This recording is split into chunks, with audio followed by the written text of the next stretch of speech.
कल हम लोगों ने कुछ डिस्कशंस किए क्वांटम मैकेनिक्स को लेकर के और थर्मल रेडिएशंस के बारे में पढ़ा और ये बात की कि थर्मल रेडिएशन किस तरह से लाइट की तरह बिहेव करते हैं। और उसके बाद में हम कुछ डेफिनेशंस, कुछ नोटेशंस या कुछ टर्म्स जो इस चैप्टर में कहीं ना कहीं काम आएंगी उनके बारे में डिस्कशन कर रहे थे। और उसमें हमने पहला डिस्कशन जो किया था वो किया था total energy density.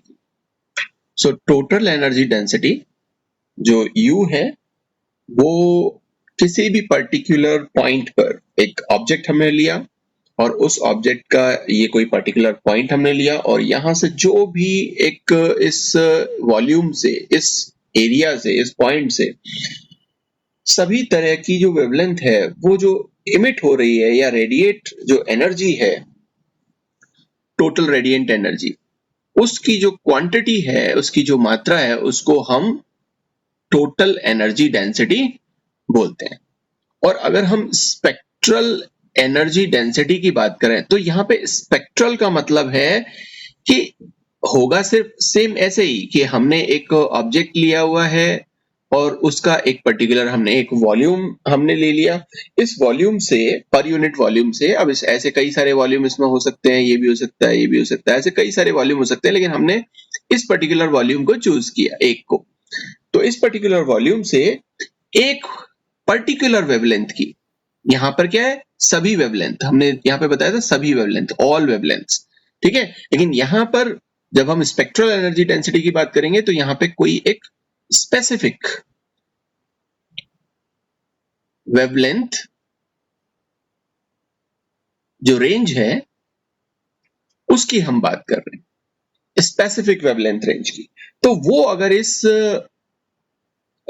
Unit volume से जो रेडिएट हो रही है एनर्जी, उसको हम स्पेक्ट्रल एनर्जी डेंसिटी बोलते हैं, जिसको हम U लैम्बडा से रिप्रेजेंट करते हैं और टोटल एनर्जी डेंसिटी को हम U से रिप्रेजेंट करते हैं। तो आपको U समझ में आ गया कि U जो है वो एनर्जी डेंसिटी है और टोटल एनर्जी डेंसिटी इसलिए है क्योंकि यहाँ पर हमने हर तरह की वेवलेंथ को काम में लिया है। और स्पेक्ट्रल, एक पर्टिकुलर स्पेक्ट्रा अगर आपको लेना है तो वहां पे आप एक स्पेसिफिक वेवलेंथ रेंज की एनर्जी को देखेंगे कि वो किस तरह की एनर्जी वहां से रेडिएट हो रही। नेक्स्ट जो हमारा एक टर्म है वो हम काम में लेते हैं, जिसे हम बोलते हैं टोटल एमिसिव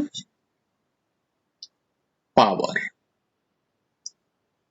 ठीक है ना। या फिर इसको कई बार हम बोल देते हैं एमिसिविटी, एमिसिविटी, ठीक है ना, कि वो कितनी एमिशन जो है वो कर रहा है, ठीक है ना। तो इसको आप किस तरीके से डिफाइन करोगे या समझोगे, तो ये वो रेडिएंट एनर्जी है जो किसी बॉडी से एक पर यूनिट टाइम में, यहां पर हमने ये जो ऊपर हमने जो बात की है इसमें हमने कहीं पर भी टाइम का जिक्र नहीं किया, वो कितने समय में भी इमिट हो सकती थी या रेडिएट हो सकती थी। लेकिन अगर एक पर यूनिट टाइम में, एक पर यूनिट वॉल्यूम में और सभी तरह की वेवलेंथ अगर वहां से रेडिएट हो रही है तो उसे हम बोलेंगे टोटल इमिसिव पावर या इमिसिविटी। मेरी बात समझ में आ गई कि वही हमने एक ऑब्जेक्ट लिया, उस ऑब्जेक्ट का एक पर्टिकुलर वॉल्यूम हमने लिया कि इस पर्टिकुलर वॉल्यूम से हमें इमिट करवाना है या रेडिएट करवानी है। तो ये जो एनर्जी यहां से रेडिएट हो रही है सभी तरह की वेवलेंथ्स की, वो एनर्जी एक पर्टिकुलर टाइम में, एक पर्टिकुलर यूनिट टाइम में कितना रेडिएट होगी उसे हम उसकी टोटल इमिसिव पावर बोलेंगे, ठीक है, सभी वेवलेंथ। और इसमें ही एक और हम टर्म पढ़ते हैं, उसे हम बोलते हैं स्पेक्ट्रल इमिसिव पावर।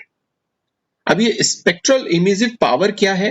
अच्छा, इमिसिव जो इमिसिविटी है उसको हम E से रिप्रेजेंट कर रहे हैं और स्पेक्ट्रल इमिसिव पावर को हम E लैम्बडा से रिप्रेजेंट कर रहे हैं। तो आप देखो, आपको तुरंत समझ में आ गया होगा कि एक पर्टिकुलर जो वेवलेंथ रेंज है वो अगर एक यूनिट वॉल्यूम से एक यूनिट टाइम में अगर रेडिएट हो रही है तो उसे हम स्पेक्ट्रल इमिसिव पावर बोलेंगे। ठीक है, यहां पर हम सभी तरह की वेवलेंथ्स को लेंगे और यहां जो दूसरा हम यहां लेंगे उसमें एक पर्टिकुलर वॉल्यूम से एक पर्टिकुलर टाइम में जो भी एक स्पेशल रेंज की वेवलेंथ रेंज की जो रेडिएशंस है वो अगर एमिट होती है तो उसे हम स्पेक्ट्रल इमिसिव पावर ई लैम्बडा बोलेंगे या बोलते हैं। ठीक है, तो ये सारी टर्म आपको समझ में आ रही होंगी। एक और टर्म हम काम में लेते हैं जिसे हम बोलते हैं एब्जॉर्प्टिव पावर या एब्जॉर्प्टिविटी। एब्जॉर्प्टिव पावर, अभी देखो आपने एमिशन की बात की थी, है ना, अभी हम बात करेंगे एब्जॉर्प्शन की। तो एब्जॉर्प्टिव पावर या फिर एब्जॉर्प्टिविटी, और इस एब्जॉर्प्टिविटी को हम बोलते हैं ए से, है ना, और हमने लगा दिया ये लैम्बडा। ठीक है, तो ये जो ए लैम्बडा है या एब्जॉर्प्टिव पावर है, इसको किस तरह से डिफाइन करेंगे या ये क्या होता है। तो देखो एब्जॉर्प्टिव पावर जो है वो किसी भी बॉडी की एक पर्टिकुलर टेम्परेचर पर, यहां हमने एक कोई भी बॉडी ले लिया और एक इसका कोई ना कोई एक हमने टेम्परेचर ले लिया, क्योंकि देखो अगर टेम्परेचर अगर बदलेगा तो जो रेडिएशन है वो भी बदल जाएगी। मान लीजिए कि यहाँ पे ये जो टेम्परेचर है वो हमने 100 डिग्री सेल्सियस लिया और यहाँ जो टेम्परेचर लिया वो हमने 200 डिग्री सेल्सियस लिया, तो 200 डिग्री पर जो रेडिएशन होगा और 100 डिग्री पर जो रेडिएशन होगा वो दोनों क्या होंगी, अलग अलग होंगी। इसलिए हम यहाँ पर क्या कह रहे हैं कि जो एब्जॉर्प्टिव पावर है किसी भी बॉडी की एक पर्टिकुलर टेम्परेचर पर और एक पर्टिकुलर वेवलेंथ की, ये हमने यहाँ पर क्या लिया है, लैम्बडा लिया, तो एक पर्टिकुलर वेवलेंथ की उसको हम किस तरह से डिफाइन करेंगे। तो ये वो होता है जिसमें हम जो एक रेशो है कि रेडिएट एनर्जी एक पर्टिकुलर सरफेस एरिया से, मान लीजिए कि हमने यहाँ पे एक सरफेस एरिया ले लिया, एक पर्टिकुलर वॉल्यूम ले लिया, इस वॉल्यूम से per unit time total energy जो भी इस पर पड़ रही है, क्योंकि एब्जॉर्प्शन तब होगा, एमिशन तो तब होता है जब उसके अंदर पहले से एनर्जी है और वो एमिशन कर रहा है, और एब्जॉर्प्शन कब होगा, जब हम उस पर एक रेडिएशन डालें। तो हमने ये एक रेडिएशन डाली, ये हमने एक रेडिएशन डाली हुई है, रेडिएशन, ठीक है ना, तो ये हमने रेडिएशन डाला है।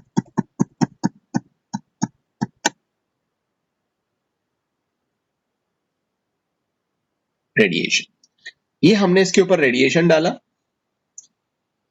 और हमने देखा कि per unit surface area per unit time total कितनी एनर्जी उसने, जो हमने इस पर डाली है उसमें से कितनी एनर्जी इसने एब्जॉर्ब की है, ठीक है ना। और तो एक चीज तो ये हो गई, दूसरी चीज क्या है कि total energy incident of the same area, मतलब एक पर्टिकुलर एक इसको आप इस तरह से समझो कि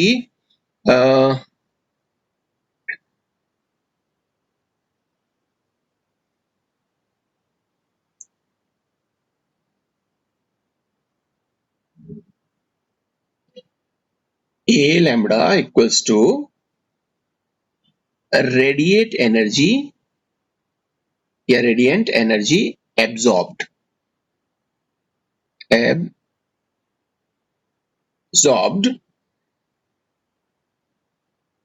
per unit volume per unit time, ठीक है ना। और इस पर कितनी रेडिएशन हमने इंसिडेंट की, ये जो रेडिएशन हम डाल रहे हैं, ये जो रेडिएशन हमने इस पर्टिकुलर ऑब्जेक्ट पर डाली है, ठीक है ना, सेम एरिया पे, ये जो हमने एरिया लिया हुआ है इस सेम एरिया पर हमने टोटल एनर्जी कितनी डाली है, ठीक है ना। तो यहां पर हम लिख सकते हैं कि total energy incident on same area, ठीक है। ये जो, तो अभी आपको बात समझ में आ गई कि ये हमारे पास में एक ऑब्जेक्ट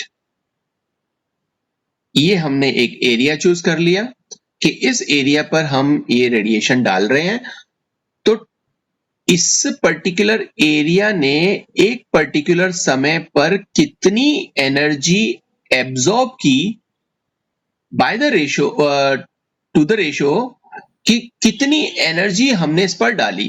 ठीक है, तो मान लो कि हमने यहां पर 100 जूल्स की एनर्जी इस पर इंसिडेंट की है और इस पर्टिकुलर जगह पर एक समय में इस पर्टिकुलर एरिया ने एनर्जी जो एब्जॉर्ब की है वो मान लीजिए कि 20 जूल्स की है।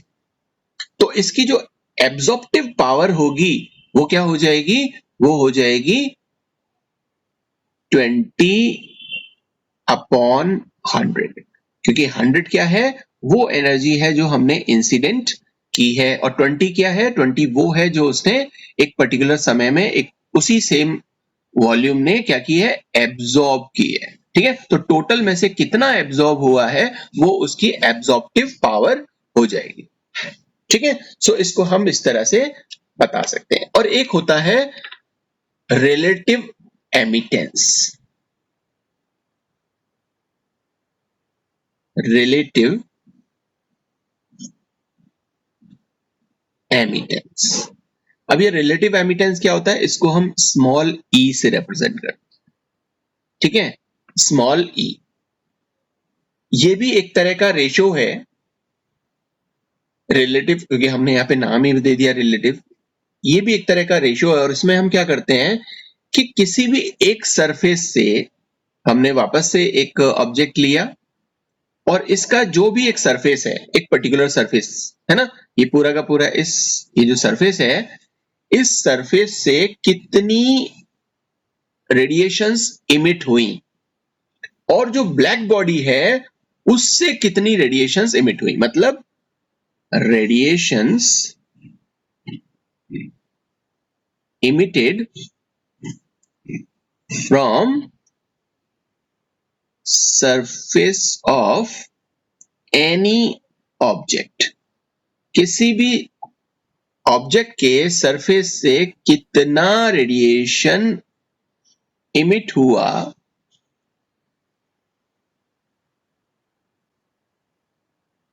और radiation emitted from surface of black body, black body से कितना रेडिएशन इमिट हुआ है उसी सरफेस एरिया से, और किसी दूसरे ऑब्जेक्ट कोई भी जो ब्लैक बॉडी नहीं है उस ऑब्जेक्ट से कितना रेडिएशन इमिट हुआ है। अगर आप इसका रेशो देख लो तो उसे हम बोलेंगे रिलेटिव एमिटेंस।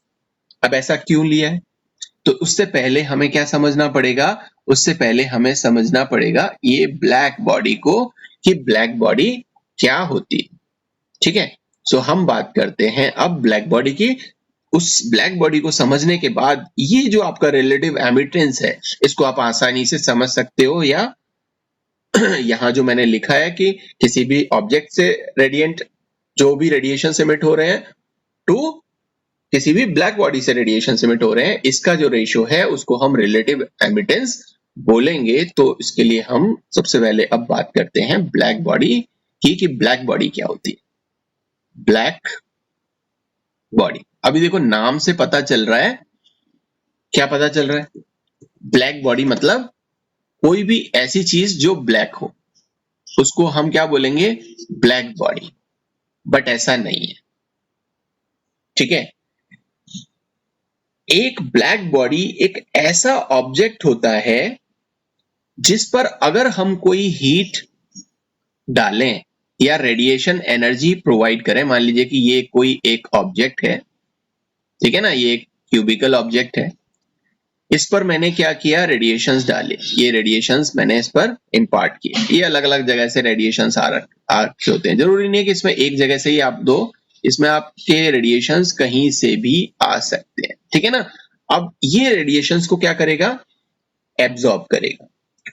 और एक ब्लैक बॉडी या एक हम ऐसा कह सकते हैं कि एक परफेक्ट ब्लैक बॉडी वो होता है जो इस पर पड़ने वाले जितने भी रेडिएशंस हैं उन सबको क्या कर ले, एब्जॉर्ब कर ले।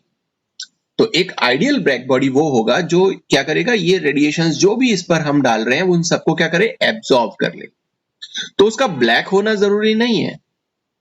अब इसमें ब्लैक का मतलब यहाँ पे कलर से नहीं है, ये जो ब्लैक है इसका मतलब हम यहाँ पर कलर से नहीं ले रहे, ठीक है ना। लेकिन हम क्या कह रहे हैं कि जितनी भी रेडिएशंस हम यहाँ पर डाल रहे हैं, ये सारी की सारी रेडिएशंस क्या हो रही हैं, अगर उस ऑब्जेक्ट के थ्रू एब्जॉर्ब हो रही हैं तो उसे हम ब्लैक बॉडी बोलते हैं, ठीक है। अब ये टर्म ब्लैक क्यों लिया हुआ है, क्योंकि आपने पढ़ा होगा, सुना होगा कहीं ना कहीं कि कोई भी चीज अगर उस पर लाइट पड़े और वो एब्जॉर्ब कर ले, ठीक है ना, तो वो ब्लैक दिखाई देती है। इसीलिए आप बोलते हो कि गर्मियों में आपको ब्लैक कपड़े नहीं पहनने चाहिए। क्यों? क्योंकि जितनी भी लाइट या जितनी भी एनर्जी है उसको वो एब्जॉर्ब करने का काम करती है। वो बेस्ट एब्जॉर्बर या गुड एब्जॉर्बर होता है, तो एनर्जी एब्जॉर्ब करेगी तो आपको और ज्यादा गर्मी लगेगी।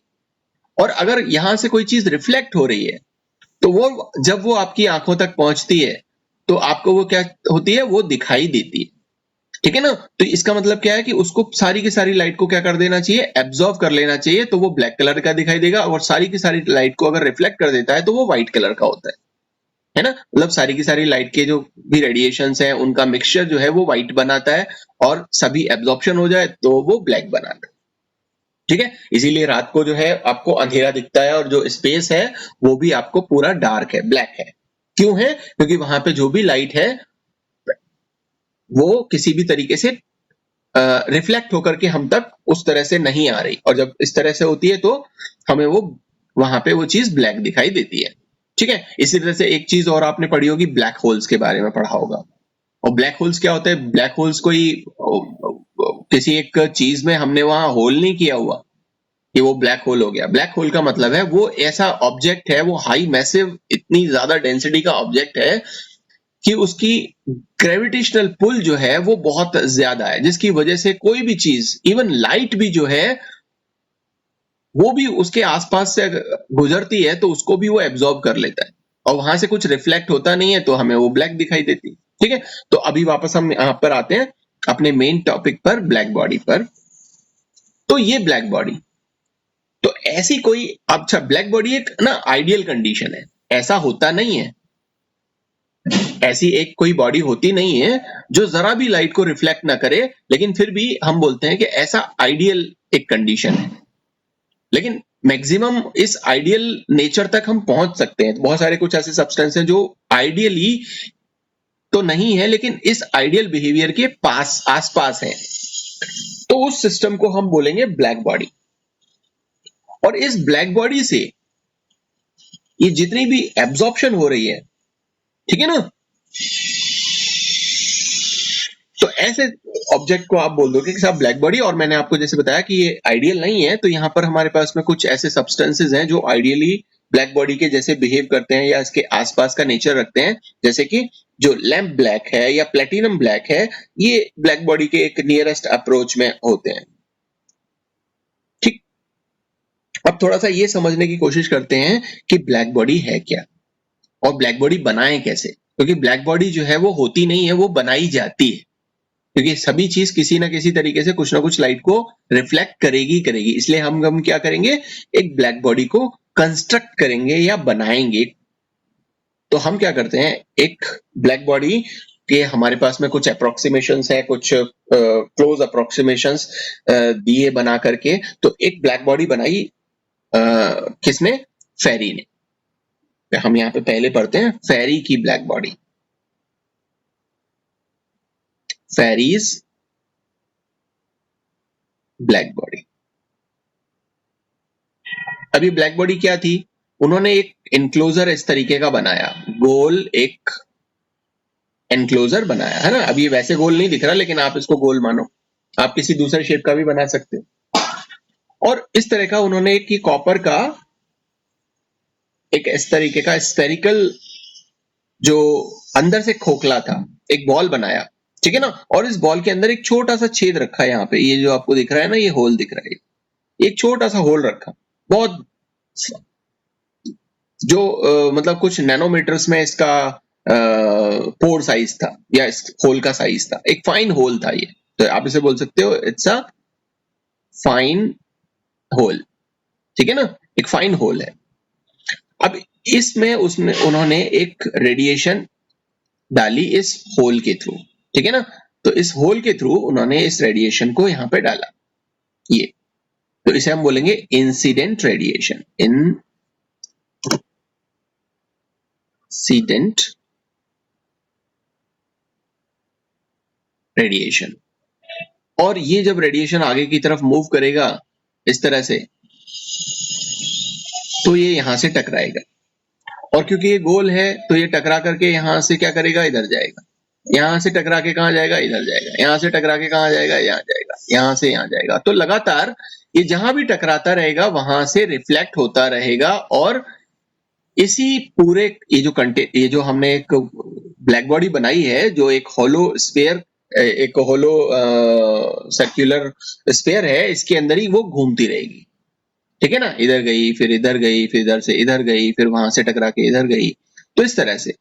तो ये लगातार जो भी रेडिएशंस हम इसमें डालेंगे वो सब इसी में घूमती रहेंगी, और लगातार ये जब इसी में घूमती रहेंगी तो वो एब्जॉर्ब हो रही है, इसकी जो दीवार है उन दीवारों को क्या कर रही है, वो रेडिएशंस प्रोवाइड करती रहेगी, ठीक है ना, और इसकी दीवारों को भी हम थोड़ा सा अंदर से खुरदरा बना देते हैं, ताकि जो भी रेडिएशंस इससे टकराएं वो किसी भी उल्टी सीधी दिशा के अंदर मूव करती रहे, ठीक है। तो ये एक परफेक्ट एब्जॉर्बर की तरह बिहेव करने लगेगा, जितनी भी रेडिएशन है इसमें अंदर ही रहेंगी, और बाहर निकलने की जगह है नहीं, क्योंकि हमने एक बहुत छोटा सा पोर साइज हमने ये बनाया है, ठीक है। एक समय के बाद हम इस पूरे के पूरे कंटेनर को एक एनक्लोजर में रख देते हैं, और ये एक ऐसा एनक्लोजर है जिससे रेडिएशन बाहर नहीं आ सकते, ये जो रेडिएशंस हैं इससे बाहर नहीं आ सकते, ठीक है ना, ये रेडिएशंस बाहर नहीं आएंगे, इसी के अंदर रहेंगे यहाँ। तो ये जो भी एमिट करेगा, ये जो दीवार है, ये जो भी रेडिएशंस एमिट करेगी, तो वो थर्मल इक्विलिब्रियम में है, ये वाला एनवायरमेंट, ये जो एनवायरमेंट है बाहर का वो, और ये जो हमारे पास ब्लैक बॉडी है वो, ठीक है। इसको आप मैं दोबारा से यहाँ पे बना देता हूं कि ये इस तरह की ब्लैक बॉडी है, इसको हमने इस एनक्लोजर में रखा हुआ है, ये रेडिएशंस इसके अंदर कुछ इस तरह से मूव कर रहे हैं अलग अलग तरीके से, ठीक है, और अंदर ही अंदर है, और यहाँ ये रेडिएशंस इसको पास ऑन कर रहे हैं। तो ये जो बाहर का जो एनक्लोजर है वो भी क्या आ जाएगा, इसके थर्मल इक्विलिब्रियम में एक कंडीशन ऐसी आएगी जब इसका टेम्परेचर, ब्लैक बॉडी का टेम्परेचर और ये जो बाहर है इसका टेम्परेचर, ये दोनों के टेम्परेचर क्या होंगे, इक्वल होंगे।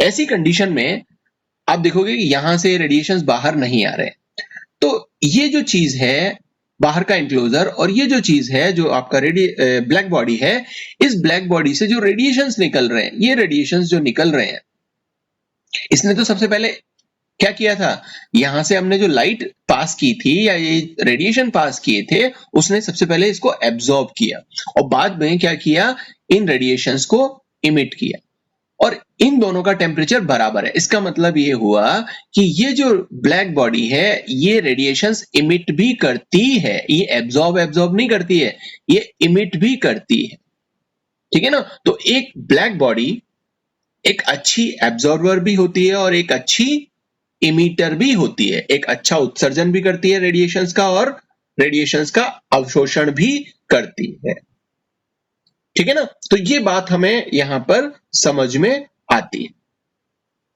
क्लियर। तो अब आपको थोड़ा सा समझ में आ गया होगा कि ब्लैक बॉडी क्या होती है, और ये जो रेडिएशंस निकल रहे हैं, हाँ, जो ब्लैक बॉडी रेडिएशंस दे रही है जिसकी वजह से बाहर का जो एनवायरनमेंट है ये सेम टेम्परेचर पर आया है, इन रेडिएशंस को क्या बोलेंगे हम, ब्लैक बॉडी रेडिएशंस बोलेंगे, इसको हम बोलेंगे ब्लैक बॉडी रेडिएशंस, ठीक है। तो एक तो हमने ये फेरीज की ब्लैक बॉडी देखी, एक ब्लैक बॉडी जो है वो वीन्स ने दी, वीन्स,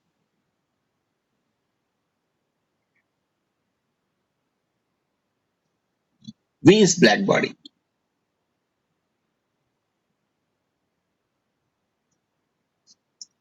वीन्स का ब्लैक बॉडी क्या है, इन्होंने क्या किया, इन्होंने एक होलो सिलेंडर ट्यूब ली, ठीक है ना, ये एक होलो सिलेंडर, सिलेंडर आप जानते ही हो, है ना, ये एक होलो सिलेंडर इन्होंने लिया और इसके चारों तरफ कुछ कॉइल्स बना दिए, ये कॉइल्स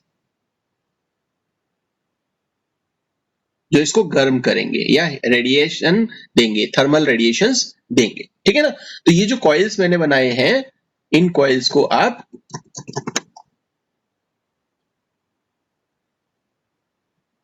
और इसके बाद में इन्होंने इसके चारों तरफ ये जो सिलेंडर हमने लिया हुआ है, इसके चारों तरफ एक पोर्सिलीन की वॉल बना दी, इसके चारों तरफ क्या बना दी, एक पोर्सिलीन की वॉल बना दी। ये पोर्सिलीन की वॉल जो है, पोर्सिलीन की वॉल, ये जो है ये क्या है, ये कॉइल है, ये सर्कुलर जो है वो हीटिंग कॉइल्स आप इसको कह सकते हैं, हीटिंग कॉइल। और यहां पे इन्होंने एक थर्मोपाइल रखा, ठीक है ना, ये थर्मोपाइल जो अंदर के टेम्परेचर को मेजर करेगा, ठीक है, थर्मोपाइल,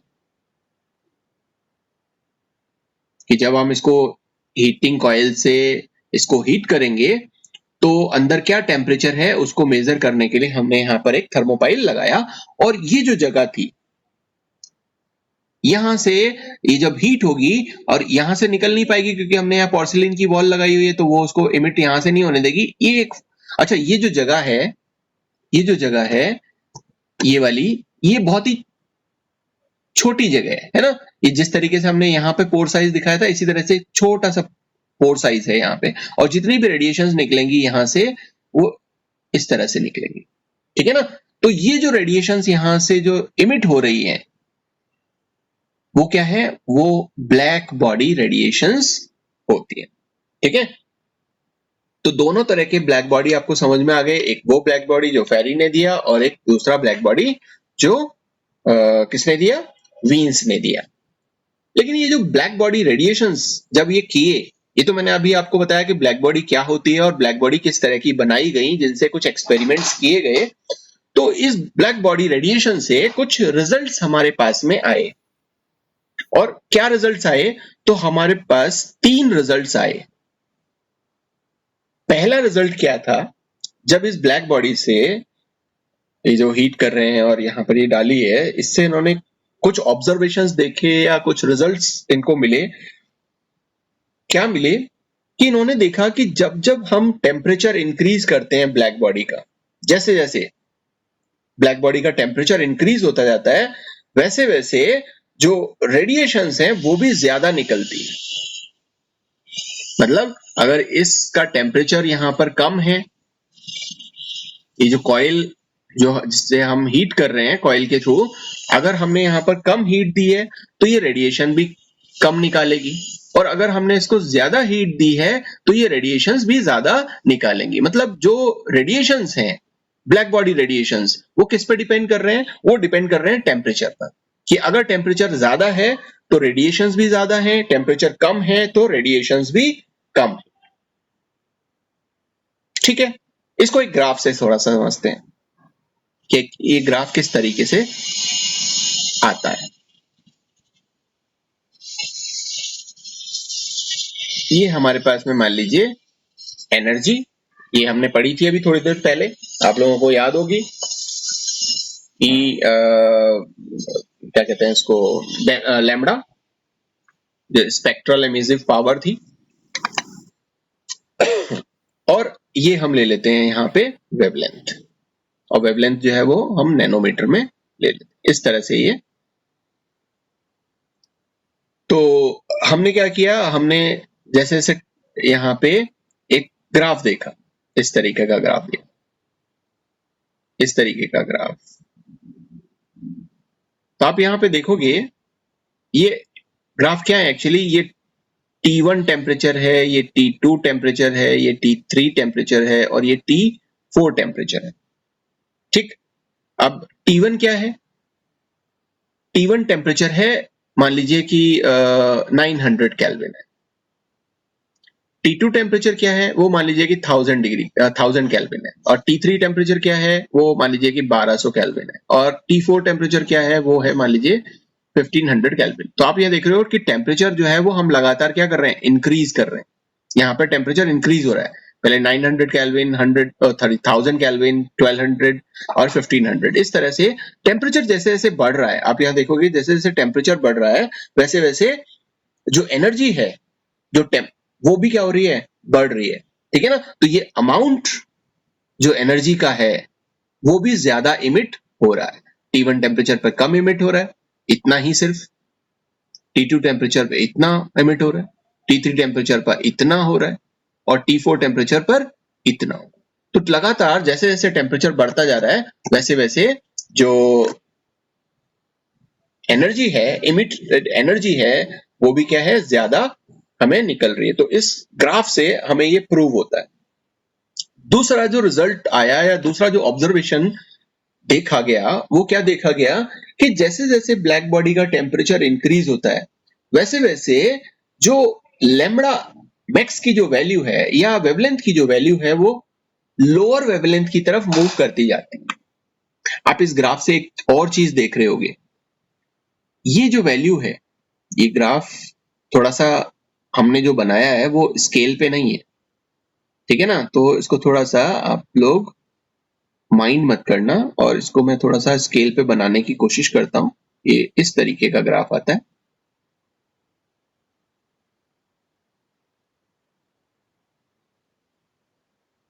इस तरीके से।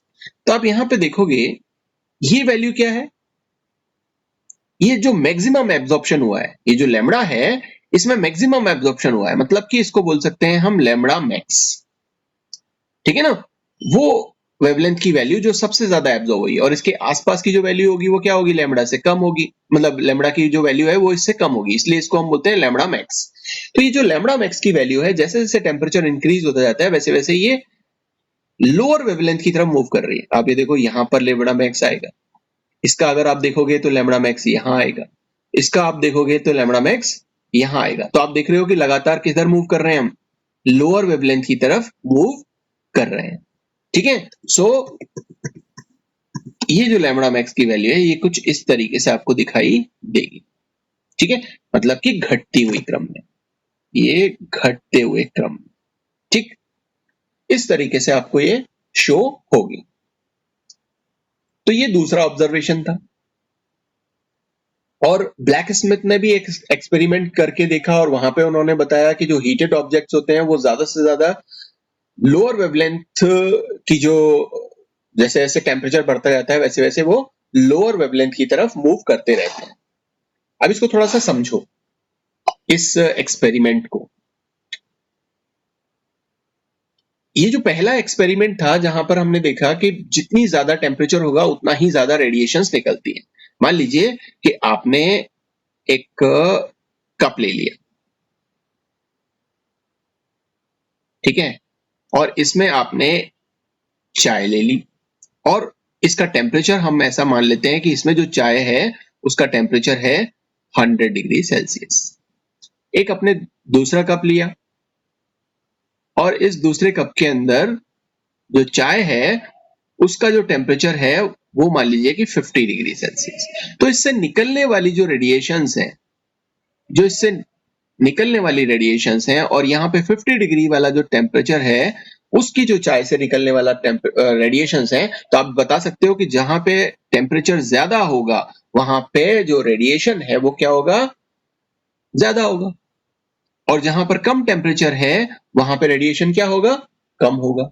तो यहां पर आप इस तरीके से के एक एक्सपेरिमेंट से, एक छोटे से एक्सपेरिमेंट से समझने की कोशिश कर सकते हैं कि टेम्परेचर इंक्रीज होने पर जो अमाउंट ऑफ रेडिएशन है जो इससे बाहर आ रही है, आप इसके ऊपर हाथ रख के देखो तो आपको गर्माहट फील होगी, और अगर आपकी ठंडी चाय है, थोड़ा टेम्परेचर कम हो गया, फिर आप उसके ऊपर जो हाथ रख के देखोगे तो वहां पर आपको वो फील, रेडिएशंस नहीं होंगी या कम फील होंगी।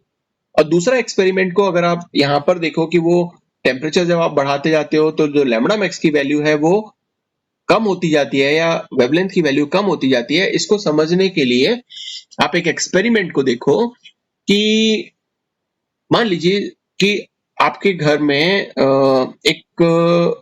कई बार आपने देखा होगा कि वोल्टेज कम आते हैं, या इसको चलो वोल्टेज कम से नहीं, इसको दूसरे तरीके से समझ लेते हैं। ओके, किचन सबके यहाँ पर है ना? किचन के एक एक्सपेरिमेंट से समझते हैं। तो मान लीजिए कि आपके पास में एक गैस का बर्नर है, ये गैस का बर्नर आपने बनाया और यहां से फ्लेम्स निकल रही है, ठीक है, और इस पर आप कुछ ना कुछ खाना बनाते हो। और एक आप घरों में चूल्हा भी होता है, चूल्हे पर हम लकड़ी जो है जलाते हैं। तो ये हमारे पास में मान लीजिए कि एक चूल्हा है और इसमें हमने कुछ लकड़ियां डाली हुई हैं और उससे फ्लेम निकल रही है। इन दोनों की फ्लेम्स में अंतर आप देखो, इसकी जो फ्लेम है, जो चूल्हे की फ्लेम है, वो आपको कैसी दिखाई देंगी? वो येलोइश और रेड। तो रेड येलोइश टाइप की फ्लेम्स होती हैं, और जबकि जो आपने एलपीजी गैस स्टोव लिया हुआ और इसका जो बर्नर लिया हुआ है, इसकी जो फ्लेम होती है वो कैसी होती है? वो ब्लू होती है ना? इस चीज को आपने मेजर मतलब नोटिस जरूर किया होगा। तो अगर आप यहाँ पे स्पेक्ट्रम की बात करो, जो विजिबल स्पेक्ट्रम है वो कहता है ये VIBGYOR, violet, indigo, blue, green, yellow, orange और रेड। और इससे बाद में कौन होता है? इंफ्रारेड। और इससे पहले कौन होता है? Ultraviolet. ये इस तरह का कुछ स्पेक्ट्रम हमें दिखाई देता है। तो आप यहाँ पे देखो कि वेवलेंथ, अगर हम यहां से इस तरफ मूव कर रहे हैं तो वेवलेंथ क्या हो रही है? बढ़ रही है। इंफ्रारेड, रेड, अब आप देखो रेड की जो वेवलेंथ होती है वो सबसे ज्यादा होती है, इसीलिए जो सिग्नल्स हैं वो सब रेड्स होते हैं, जो खतरे के सिग्नल होते हैं। और जो वायलेट है उसकी जो वेवलेंथ होती है वो क्या होती है? कम। तो ये लो वेवलेंथ है और इधर हाई वेवलेंथ है। तो वेवलेंथ जब ज्यादा है तो कलर कैसा दिखाई देगा? रेड, ऑरेंज या येलो टाइप का, है ना? ये आपने मेजर किया। तो मैंने अभी आपको जो बताया कि जब यहाँ पे लकड़ियों पे खाना बनता है तो वहां पे कम हीट निकलती है और धीमे खाना पकता है। जब आप चूल्हे पे खाना बनाते हो तो जो आपकी सब्जी बन रही है या कोई भी चीज जो आप कुक कर रहे हो वो धीमे होगी, वो स्लो होगी, क्योंकि वहां पर जो हीट है वो क्या है? कम है। तो और हीट का जो जो एक इसके साथ में वेवलेंथ के साथ में अगर रिलेशन आप देखोगे तो ये है कि वेवलेंथ की वैल्यू जितनी कम होगी एनर्जी उतनी ही ज्यादा होगी, और वेवलेंथ की वैल्यू अगर ज्यादा होगी तो एनर्जी क्या हो जाएगी? कम। तो अगर वेवलेंथ की वैल्यू ज्यादा है तो यहाँ पर रेड, ऑरेंज, येलो जो है उनकी वेवलेंथ क्या है? ज्यादा। तो एनर्जी क्या होगी? कम। इसलिए खाना क्या होगा? धीमे पकेगा। ब्लू, जब आप यहाँ गैस पर खाना बनाओगे, जो एलपीजी गैस आप इस्तेमाल करते हो, वहां पे जो लाइट होती है वो कैसी होती है? वो ब्लू कलर की, इंडिगो कलर की, इस तरह की होती है, या व्हाइट लाइट हो सकती है अगर और ज्यादा टेम्परेचर यहाँ पर क्रिएट हो जाए तो, ठीक है ना? तो वहां पे क्या होगा? वहां पे देखो वेवलेंथ कहाँ मूव कर रही है? वो लो वेवलेंथ की तरफ मूव कर रही है, और एनर्जी क्या हो जाएगी? ज्यादा हो जाएगी, खाना जल्दी पक जाएगा। और हमारा दूसरा ऑब्जर्वेशन क्या कहता है कि टेम्परेचर जैसे जैसे बढ़ता जाता है वैसे वैसे वेवलेंथ जो है वो क्या होती जाती है? कम होती जाती है। तो आप देख भी सकते हो कि जैसे जैसे टेम्परेचर बढ़ता जाएगा वैसे वैसे वेवलेंथ किधर मूव करेगी? इधर लोअर साइड में मूव करेगी। और वही इस ग्राफ के थ्रू भी हम समझ सकते हैं, ठीक है ना? और साथ में ये ऑब्जर्वेशन भी हमने देखा कि जो स्पेक्ट्रम आता है, इससे जो स्पेक्ट्रम आ रहा है वो टेम्परेचर पर डिपेंड तो करता ही है, लेकिन इस ऑब्जेक्ट को हम कोई किसी भी तरह का ऑब्जेक्ट ले लें उस पर वो डिपेंड नहीं करता। मतलब नेचर ऑफ जो ऑब्जेक्ट है उस पर डिपेंड नहीं करता। नेचर ऑफ ऑब्जेक्ट इस पर डिपेंड नहीं करता। किस पर डिपेंड करता है? टेम्परेचर पर डिपेंड करता है, टेम्परेचर पर डिपेंड करता है। लेकिन क्लासिकल फिजिक्स जो कह रही है वो क्या कहती है कि वहां पर नेचर पर भी डिपेंड करता है और टेम्परेचर पर भी डिपेंड करता है। तो इसको हम बाद में समझेंगे कि वो क्लासिकल फिजिक्स के बाद में जो हम क्वांटम फिजिक्स पढ़ेंगे तो क्वांटम फिजिक्स क्या वहां पे आपको बात बता रही है, ठीक? तो ये दो ऑब्जर्वेशन हमारे पास में आए। और तीसरा ऑब्जर्वेशन जो मैंने आपको बताया कि टेम्परेचर पर और जो नेचर ऑफ ऑब्जेक्ट है उस पर डिपेंड करता है। सो ये 3 ऑब्जर्वेशंस के लिए, इनको समझाने के लिए हमारे पास में 3 लॉज हैं। उसमें पहला लॉ क्या है?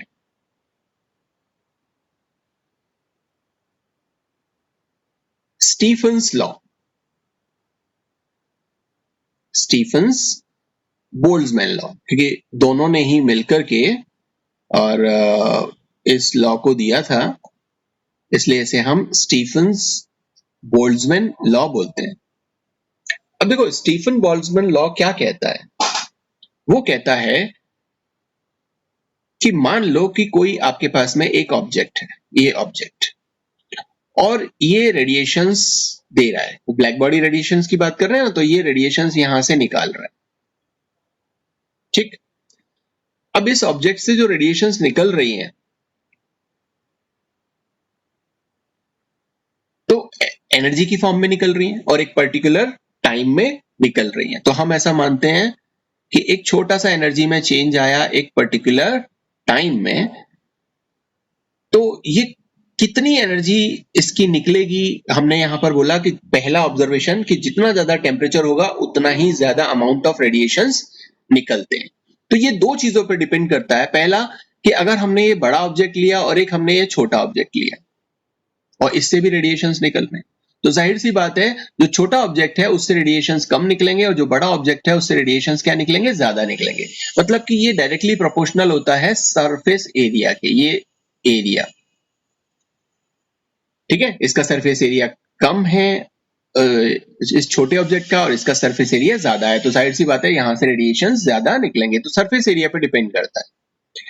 दूसरा ये डिपेंड करता है टेम्परेचर पर कि रेडिएशन जितने ज्यादा टेम्परेचर होगा उतने ही ज्यादा ये रेडिएशन निकलेंगे। और टेम्परेचर पर डिपेंड कैसे करता है? टेम्परेचर की 4th पावर कि अगर टेम्परेचर को यहां पर आप बढ़ा दो, ठीक है ना, तो 4th मतलब इसके रेडिएशंस को अगर आप डबल कर दो तो जो टेम्परेचर है वो इसके क्या हो जाएगा, वो 16 टाइम्स इंक्रीज हो जाएगा। हमने सिर्फ क्या किया, रेडिएशंस को डबल किया है। ये जो रेडिएशंस निकल रहे हैं ना पर यूनिट टाइम, इनको अगर आपने डबल किया तो ये क्या हो जाएगा, T की पावर 4 है तो 16 टाइम्स क्या हो जाएगा, ये बढ़ जाएगा, ठीक है। सो दो चीजों पे डिपेंड कर रहा है, इसलिए हम यहां पर लिख सकते हैं कि dq अपॉन dt वो डायरेक्टली प्रोपोर्शनल है a और t की पावर 4 के। अगर हम इस प्रोपोर्शनलिटी साइन को हटाते हैं तो हमारे पास में जो इक्वेशन आती है वो क्या आती है, वो आती है एक कांस्टेंट यहां पर ऐड हो जाएगा जिसे हम सिग्मा से रिप्रेजेंट करते हैं और AT4। ये जो सिग्मा है इसको हम स्टीफन कांस्टेंट या स्टीफन बोल्ट्जमैन कांस्टेंट, जो एक यूनिवर्सल कांस्टेंट है, वो आ जाता है। और इसकी जो वैल्यू होती है वो तकरीबन होती है 5.72 मल्टीप्लाइड 10 की power -8 joules per metre square kelvin 4 second. वैसे तो आपको पता चल ही गया होगा, एरिया को किस में निकालते हैं, मीटर स्क्वायर में। टेम्परेचर को किस में निकालते हैं केल्विन में, तो केल्विन 4 हो गया। और क्योंकि पर यूनिट टाइम हमने यहां पर लिया हुआ है तो ये क्या हो गया, सेकेंड। और एनर्जी निकल रही है, एनर्जी निकल रही है, ठीक है ना। इसको टी को इस तरफ ले लो तो ये सेकेंड आपका यहां पर आ गया और ये